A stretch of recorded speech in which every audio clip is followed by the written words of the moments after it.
U.S. Consulate Office here holds a special place in U.S. diplomatic history because it's one of the United States' very oldest diplomatic posts anywhere in the world.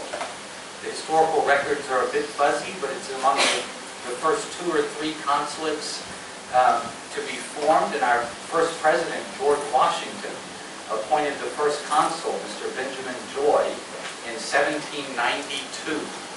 And Mr. Joy didn't make it to Calcutta until 1794, and when he arrived, the British East India Company wouldn't recognize him as a diplomat because they said we're a company and not a government, so they called him an agent, but on our side he was a diplomat, and it was the beginning of modern diplomatic relations between the United States and India. And so Andrew and I and our other colleagues are particularly proud to serve here for that reason. And believe it or not, I'm sure you've heard the story that among the very first business that was done between the United States and India at that time was the export of ice from the United States. And so ships would bring ice from the northeast United States, unloaded at the ice house in Calcutta, and returned with tea and spices. And I think what's amazing to observe now is just how far the relationship has come since that time. The United States has a very big vision for our partnership with India. And that's why the title of the remarks are U.S.-India Relations, a Defining Partnership.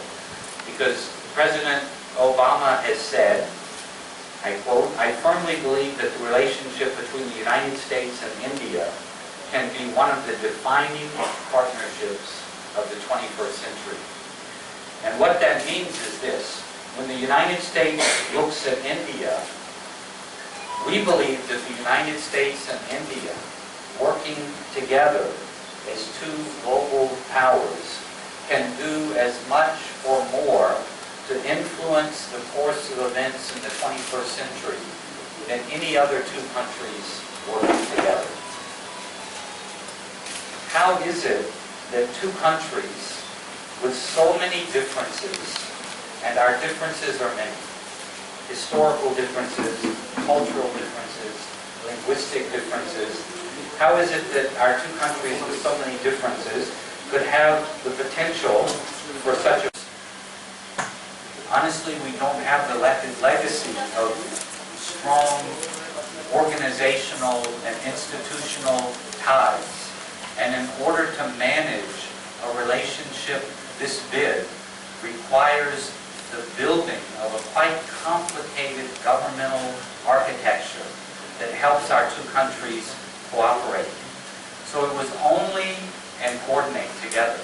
So it was only in 2010, not that long ago, that the United States and India started what we call the strategic dialogue, which means in 2010, and only in 2010, our 2 foreign ministries started meeting together annually to discuss together the relationship and how it would move forward.